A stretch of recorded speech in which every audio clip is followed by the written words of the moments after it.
Payag ni Colonel Margaret Prancel Padilla, tagapagsalita ng AFP. As of this time, sir, wala pa po kaming confirmation on that.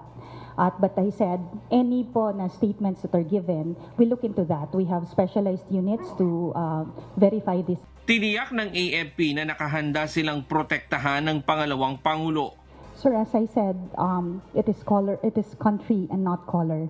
Sa AFP, sir, we will be performing our duty to protect her no matter what. And we will ensure her that each of us can perform that duty. Kung sino man po yung i-detail sa kanya will be selected based on merits and they will be professional and loyal po sa chain of command.